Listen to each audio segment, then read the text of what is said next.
शेतकरी बंधू भगिनींनो नमस्कार। मित्रहो, आपल्या सगळ्यांना कल्पना आहे की पीक विमा योजना ही आपल्या शेतकऱ्याच्या दृष्टिकोनातून अत्यंत महत्त्वाची योजना आहे आणि या पीक विमा योजनेतल्या संदर्भातलं जे काही हवामान आधारित फळपीक विमा योजना आहे याच्यातली नुकसान भरपाई जी आहे ती हवामान धोके आधारित आहे आणि हे हवामान धोके निर्धारित करण्याचं काम हा राज्य शासनाचा महावेद प्रकल्प करतो। हा महावेद प्रकल्प हा राज्य शासनाचा कृषी विभाग आणि स्कायमेट वेदर सर्व्हिसेस यांच्या संयुक्त विद्यमानं जो आहे तो साकारला गेलेला प्रकल्प आहे आणि या प्रकल्पाच्या माध्यमातून राज्यातील प्रत्येक महसूल मंडळात असे जवळपास 2105 महसूल मंडळामध्ये स्वयंचलित हवामान केंद्राची उभारणी करण्यात आलेली आहे। या स्वयंचलित हवामान केंद्राच्या माध्यमातून कमी तापमान, जास्त तापमान, कमी पाऊस, जास्त पाऊस, आर्द्रता, त्याचबरोबर वारे, वेगाचा वारा, त्याची दिशा आणि वेग याची माहिती जी आहे ती संकलित केली जाते। या संदर्भामध्ये शेतकऱ्याच्या मनामध्ये किंवा सामान्य माणसाच्या मनामध्ये खूप मोठ्या प्रमाणामध्ये शंका या असू शकतात। तर आजच्या या कार्यक्रमामध्ये आपण स्वयंचलित हवामान केंद्र याविषयी सखोल तांत्रिक माहिती घेणार आहोत आणि माहिती देणारे तज्ञ आहेत श्रीयुत अनिल साळुंके, जे कृषी उपसंचालक सांख्यिकी म्हणून काम पाहतात। साळुंके साहेब, हा महावेद प्रकल्प काय आहे आणि तो केव्हा सुरू झाला? महाराष्ट्र शासनाने कृषी विभागामार्फत सार्वजनिक खाजगी सहभागी तत्वावर Skymet weather services private limited यांच्या सहकार्याने 2017 पासून हा महावेद प्रकल्प राज्यामध्ये सुरू केला आणि आज पावेतो महाराष्ट्र राज्यातील महसूल मंडळामध्ये 2105 ठिकाणी स्वयंचलित हवामान केंद्र कार्यान्वित करण्यात आलेले आहेत।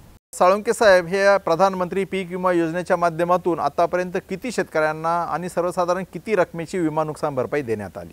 आतापर्यंत राज्यातील 2.14 कोटी शेतकऱ्यांना जवळजवळ 14,790 कोटी रुपयांचं वाटप या योजनेमार्फत करण्यात आलेलं आहे।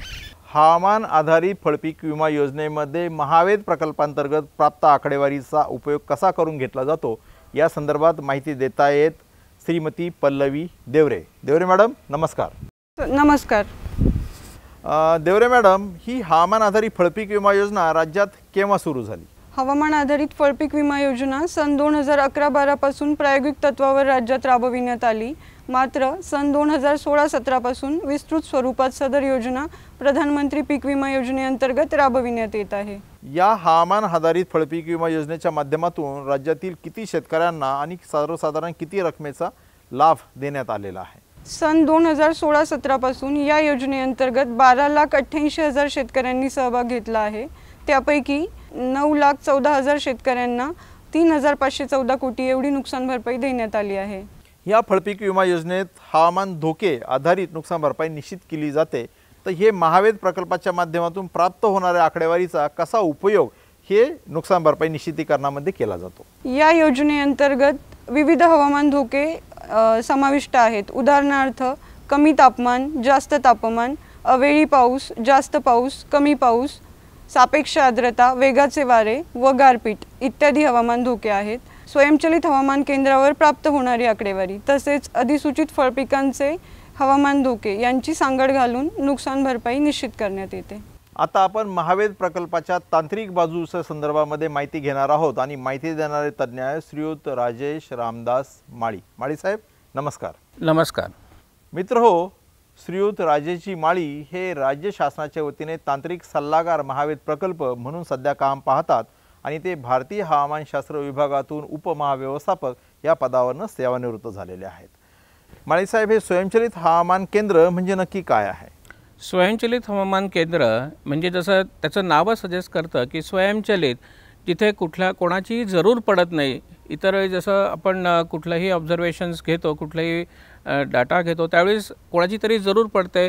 ह्या यंत्रामध्ये कोणाचीही मदत न घेता स्वयंचलित ऑटोमॅटिकली ह्या वेगवेगळ्या संवेदकाकडून माहिती गोळा करणारं हे यंत्र याला स्वयंचलित हवामान केंद्र आपण असं म्हणू। हे स्वयंचलित हवामान केंद्र आणि जे पारंपरिक हवामान केंद्र असतं तर त्याच्यामध्ये नक्की काय मूलभूत फरक आहे? मॅन्युअल ऑब्झर्वेटरी म्हणजे जिथे एक हवामान केंद्र आहे, जिथे लोकांना किंवा एका माणसाला तिथे जाऊन उभं करून सर्व त्याला हवामानाच्या नोंदी ही त्या मशीनवरती असेल त्या नोंदी कराव्या लागतात.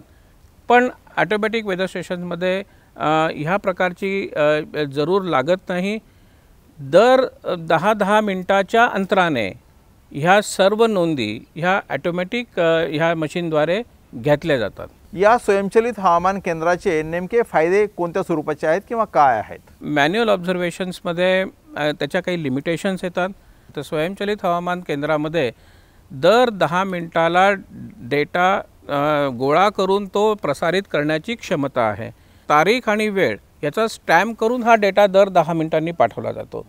2105 स्टेशन्स आपण ह्या अंतर्गत बसवलेली आहेत कृषी विभागाने आणि ह्या 2105 स्टेशनचा सायमल्टेनियस म्हणजे एकाच वेळीस हा सर्व डेटा हा सेंट्रल सर्व्हरला हा पाठवला जातो, पुढे पाठवला जातो.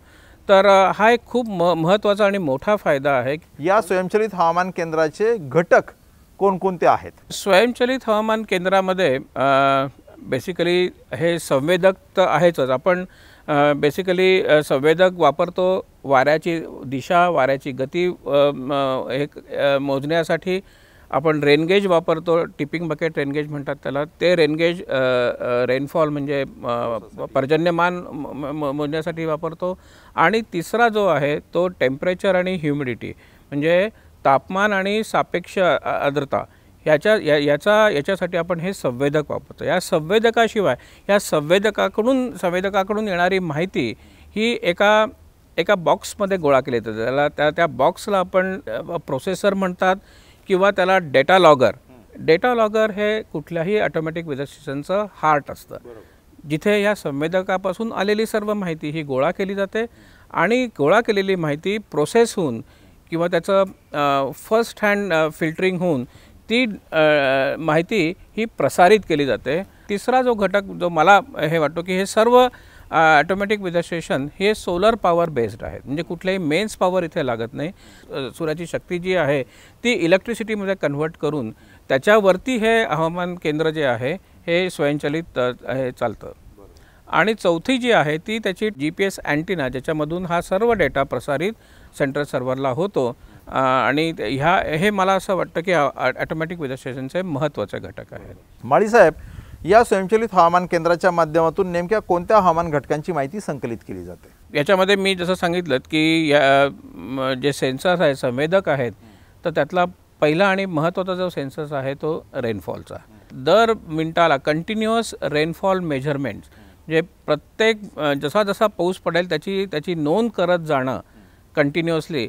याच्यासाठी एक टिपिंग बकेट रेनगेज म्हणजे सीसॉची जी अरेंजमेंट आहे, वजन जिथे जास्त होतं तिथे ते खाली जातं आणि त्यावेळी नेमकं दुसरं जे रिकामं भाग असतो सीसॉचा तो वरती येतो, तिथे वजन झालं की ते खाली जातं. तर ह्या पद्धतीची अरेंजमेंट्स करून एक टिपिंग बकेट रेनगेज हा एक महत्त्वाचा सेन्सर पर्जन्यमान मोजण्यासाठी वापरला जातो. दुसरा महत्त्वाचा म्हणजे वाऱ्याची दिशा आणि वाऱ्याची गती. वारा त्या स्टेशनसाठी कुठल्या दिशेने येतो आहे आणि त्या वाऱ्याची गती किती आहे, तर हे दर सेकंदाला याचं ऑब्झर्वेशन्स होतं आणि याची नोंद केली जाते. आणि त्याचा जो संवेदक आहे तो ह्याला म्हणतात अल्ट्रासॉनिक विंड सेन्सर. तर याच्यामध्ये कुठलेही कन्व्हेन्शनल पार्ट्स नाही आहेत, त्याच्यामध्ये कुठलेही मूविंग पार्ट्स नाही आहेत. तर एक अल्ट्रासॉनिक साऊंड वेव्ज याच्या प्रिन्सिपलवरती याचा सेन्सर जो आहे तो काम करत असतो. अतिशय मॉडर्न टेक्निकचा हा सेन्सर इथे वापरला गेलेला आहे आणि तो वाऱ्याची दिशा आणि वाऱ्याची गती हे अचूक याची माहिती ह्या सेन्सरपासून आपल्याला उपलब्ध होऊ शकते. तिसरा जो महत्त्वाचा आहे तो हवेतील तापमान आणि हवेतील आर्द्रता. हाही एक कंबाईंड सेन्सर आहे. तर ह्याच्यामध्येही PT100 आणि कपॅसिटन्स टाईप व्हेरिएशन्स जे आहेत ॲटमॉस्फिअरची ती ह्युमिडिटीमधली ती त्या पद्धतीने ही मेजर केली जातात. तर असा एक कंबाईंड टेम्परेचर आणि ह्युमिडिटी सेन्सर हा स्वयंचलित हवामान केंद्रामध्ये वापरले जातात. ह्या स्वयंचलित हवामान केंद्रामार्फत प्राप्त होणारी आकडेवारी ही शास्त्रज्ञांना कळते, शासनाला कळते, मात्र सामान्य माणसाला जर त्याची माहिती घ्यायची असेल तर त्याला कशा पद्धतीने ती उपलब्ध होऊ शकते? 2105 स्टेशनकडून हा डेटा जेव्हा सेंट्रल सर्व्हरला येतो तेव्हा हा प्रोसेस एका प्रोसेसहून एका महावेद पोर्टल इथे जे आहे महावेदची वेबसाईट आहे ह्या ठिकाणी हा डेटा आपल्याला कॉम्प्युटरवरती बघता येतो. त्याला युजर ID पासवर्ड ज्याला ॲप्लिकेबल आहे त्यांना दिला जातो आणि त्याच्यापासून हा सर्व डेटा हा त्या पोर्टलवरती आपल्याला बघता येतो. ह्या व्यतिरिक्त स्कायमेट वेदर हे मोबाईल ॲप हे सर्वांसाठी उपलब्ध आहे. हे डाउनलोड करून त्या पर्टिक्युलर लोकेशनची जिथे ते उभे आहेत हे ऑफकोर्स GPS बेस्ड आहे, GPSच्या रिलेटेड आहे. तर त्या ठिकाणची जी माहिती आहे स्वयंचलित हवामान केंद्राची ती त्या आपल्या मोबाईलवरती सुद्धा बघू शकतात. या स्वयंचलित हवामान केंद्राच्या मार्फत जी काही आकडेवारी प्राप्त होते तर त्यामध्ये ती प्राप्त झाल्यानंतर किंवा प्राप्त होताना कुणी त्याच्यामध्ये फेरफार करू शकतो का? मला असं वाटतं की हा जो डेटा आहे हा डेटा कशा प्रकारे गोळा होतो डेटा लॉगर, जसं मी सांगितलं ह्या सर्वांचं हार्ट जे आहे ते डेटा लॉगर आहे.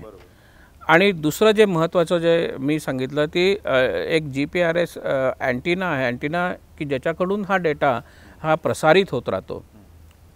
कदाचित कधी असं होतं की आपण म्हणतो की माझ्या मोबाईलला रेंज नाही आहे, तर त्या पर्टिक्युलर स्टेशनपासून जर तो सर्व्हिस प्रोव्हायडर त्या ठिकाणचा तर तो काही तिथे काम करत नसेल आणि त्या लोकेशनची त्या स्वयंचलित हवामान केंद्राची जी पोझिशन अशी असेल की तो डाटा सेंट्रल सर्व्हरला पाठवू शकत नसेल त्यावेळीच, तर तो डाटा बफर स्टेजमध्ये डेटा लॉगरमध्ये किंवा त्या डेटा लॉगरमध्ये गोळा केला जातो, कंटिन्युअस गोळा केला जातो. आणि ज्यावेळेस त्यांना तो क्लिअर सिग्नल मिळतो त्यावेळेस हा सर्व डेटा हा सेंट्रल सर्व्हरला जाऊन त्या टेबलमध्ये जाऊन तो अपडेट होतो. आणि त्यावेळेस जेव्हा तो सर्व टेबल अपडेट होतं त्यावेळेस त्याच्या परत व्हॅल्यू ह्या चेंज होत राहतात. तर याच्यामध्ये हा इलेक्ट्रॉनिकली ट्रान्सफर केलेला डेटा असल्यामुळे याच्यामध्ये छेडछाड अनलेस अदरवाईज की मॅन्युअली कोणी तिथे काही हे करणार नाही. तोपर्यंत जो गोळा केलेला डेटा आहे तो ॲज इट इज सेंट्रल सर्व्हरला मिळू शकतो. माळी साहेब, हे जे स्वयंचलित हवामान केंद्र आहे हे शेवटी यंत्र आहे आणि त्याचे मेंटेनन्स म्हणजे देखभाल करणं गरजेचं आहे. तर त्याची देखभाल नक्की कोणत्या प्रकारे केली जाते? याची जी जबाबदारी आहे मेंटेनन्सची किंवा देखभालीची जी जबाबदारी आहे ही सर्व ही स्कायमेटची आहे. आणि स्कायमेटचे जे इंजिनियर्स आहेत हे त्या स्टेशन्सला पिरियॉडिकली म्हणजे महिन्यातून एकदा त्या स्टेशनला व्हिजिट करणं हे त्यांच्याकडे मॅन्डेटरी आहे, कंपल्सरी आहे. आणि हे करत असताना जेव्हा ते सर्वजण त्या स्टेशनला इंजिनियर्स जेव्हा व्हिजिट करतात तेव्हा त्याला मोबाईल स्कॅनर दिलेला आहे. म्हणजे तो त्या स्टेशनला व्हिजिट गेला की नाही, त्या स्टेशनला त्याने सेन्सर्स ठीक केला की नाही, जर काही त्याच्यामध्ये बिघाड असेल किंवा त्याने काही त्याची सर्व्हिसिंग केली की नाही, तर ह्याचं मोबाईल स्कॅन करून हा सर्व डेटा एका वेगळ्या सर्व्हरमधल्या एका ॲप्लिकेशनमध्ये तो डाउनलोड केला जातो आणि प्रत्येकाचं त्याचं फोटोग्राफ्स साईटचे हे काढले जातात. म्हणजे प्रत्येक देखभाल किंवा मेंटेनन्स याचं एक डॉक्युमेंटरी प्रूफ किंवा त्याचं एक रायटिंगमध्ये त्याचं जे हे आहे हे तयार होत राहतं. प्रत्येक व्हिजिटचं त्याची इन्फॉर्मेशन ही दर महिन्याच्या महिन्याला जी आहे, महिन्यातून किंवा 2 महिन्यातून जसं त्याचं शेड्यूल असेल त्याप्रमाणे ही माहिती ही संकलित करून तो पाठवत असतो ऑनलाईन. हे जे स्वयंचलित हवामान केंद्र आहे तर याची जागेची निवड, त्याचबरोबर त्याची उभारणी आणि त्याचे जे सेन्सर्स किंवा संवेदक आपण म्हणतो तर याच्यासाठी देश पातळीवर किंवा जागतिक पातळीवर काय स्टँडर्ड्स जसं इंडियन मेट्रोलॉजिकल डिपार्टमेंट आहे किंवा वर्ल्ड मेट्रोलॉजिकल ऑर्गनायझेशन यांनी काही स्टँडर्ड्स ठरवले असेल तर या माहितीच्या आधारे त्यांची उभारणी केली गेली आहे का? आता ह्या जागा निवडण्यासाठी एक मला वाटतं पूर्वी एक कमिटी प्रस्थापित केली होती कलेक्टरांच्या मार्फत.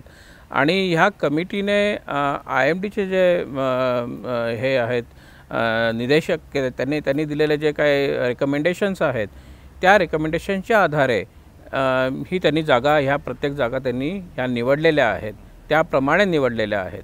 आणि ही 2003-4 वर्षापूर्वीची ही घटना आहे जेव्हा त्यांनी ह्या जागा निवडलेल्या आहेत.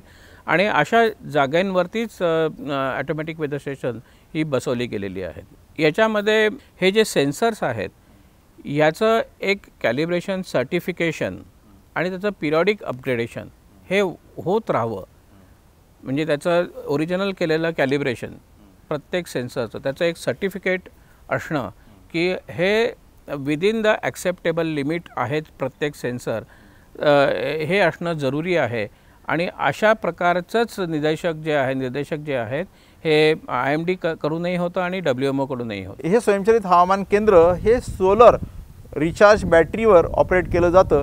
आपण बघतो की ज्यावेळेस पावसाळी हंगामामध्ये जवळपास 8-8, 9-9 दिवस आहे तर ते सूर्यप्रकाशच नसतो, तर अशा वेळेस कशा प्रकारे तो डाटा ट्रान्समिट केला जातो? बरोबर, जेव्हा अशी परिस्थिती असते त्यावेळेस कमीत कमी 10 दिवस स्वयंचलित हवामान केंद्र हे विदाऊट एनी सनलाईट, कुठल्याही प्रकारचा सूर्यप्रकाश तिथे नसला तरी हे ऑटोमॅटिकली चालत राहावं अशी अपेक्षा ही साधारण आहे। आणि बॅटरी बॅकअप जो आहे तो 10 दिवसापर्यंत चालावा, इतकी व्यवस्था ह्याच्यामध्ये कॅपॅसिटी त्याच्यामध्ये आहे।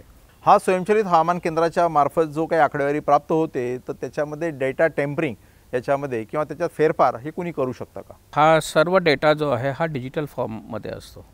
त्याच्या प्रत्येक डाटा सेटला त्याची डेट आणि त्याचा टाईम हा स्टॅम्प्ड केलेला असतो आणि हा सर्व डेटा डिजिटल यंत्रणेमार्फत म्हणजे मे बी इंटरनेट, सॅटेलाईटकडून हा सर्व डेटा हा सेंट्रल सर्व्हरला डिजिटल फॉर्ममध्येच येतो। त्याच्यामुळे ह्याच्यामध्ये अधेमध्ये कुठे काही त्याच्यामध्ये चेंजेस करणं हे इट इज नॉट पॉसिबल, हे शक्य नाही आहे। मित्रहो, आता आपण बघितलं की महाराष्ट्र शासनाचा कृषी विभाग आणि स्कायमेट वेदर सर्व्हिसेस यांच्या संयुक्त विद्यमानं आपल्या राज्यामध्ये महावेद प्रकल्प साकारला गेला आहे, ज्याच्या माध्यमातून प्रत्येक महसूल मंडळ पातळीवर म्हणजे राज्यातल्या 2105 महसूल मंडळांमध्ये स्वयंचलित हवामान केंद्राची उभारणी करण्यात आलेली आहे। स्वयंचलित हवामान केंद्राच्या नावामध्येच आहे की जे स्वतः चालतं, म्हणजे त्याच्या रीडिंग घेण्यासाठी कोणत्याही मानवाची ही गरज पडत नाही, यंत्र स्वतःहून रीडिंग घेतं, ज्याला सेन्सस म्हटलं जातं, आणि ते सॅटेलाईट किंवा इतर मोबाईलची जी टॉवर्स आहेत तर त्याच्या माध्यमातून हा डाटा सेंट्रल सर्व्हरला प्रत्येक 10-10 मिनिटांनी येत असतो। त्याच्यामुळे डाट्याची गुणवत्ता ही अत्यंत उच्च प्रतीची असते आणि त्याच्यामध्ये फेरफार होण्याची शक्यता ही अत्यंत कमी असतात। आणि या माध्यमातून आपल्याला कमी पाऊस, जास्त पाऊस, कमी तापमान, जास्त तापमान, सापेक्ष आर्द्रता, वेगाचे वारे आणि त्याची दिशा अशा विविध हवामान घटकांची माहिती आपल्याला प्रत्येक 10-10 मिनिटांनी ही प्राप्त होत असते। आणि या आकडेवारीच्या आधारेच हवामान आधारित फळपीक विमा योजनेतील नुकसान भरपाई, नैसर्गिक आपत्ती, त्याचबरोबर कीड रोगाच्या संदर्भामध्ये शेतकऱ्यांना आगामी संदेश देणं अशा विविध प्रकारे ह्या आकडेवारीचा उपयोग जो आहे तो करून घेतला जातो। अशा ह्या महत्त्वपूर्ण प्रकल्पामध्ये याच्यात सगळ्यात महत्त्वाचं जे आहे ते स्वयंचलित हवामान केंद्र, आणि या स्वयंचलित हवामान केंद्राच्या संदर्भामध्ये आज आपण सविस्तर माहिती घेतलेली आहे। त्याबद्दल या ठिकाणी येऊन माहिती दिल्याबद्दल राज्याचे कृषी उपसंचालक सांख्यिकी श्रीयुत अनिल साळुंके, त्याचबरोबर कृषी उपसंचालक फलोत्पादन श्रीमती पल्लवी देवरे आणि राज्य शासनाचे महावेद प्रकल्पाचे तांत्रिक सल्लागार श्रीयुत राजेश माळी यांनी या ठिकाणी सखोल माहिती दिलेली आहे। त्याबद्दल आपल्या सर्वांच्या वतीने त्यांचा या ठिकाणी आपण आभार व्यक्त करूया। धन्यवाद।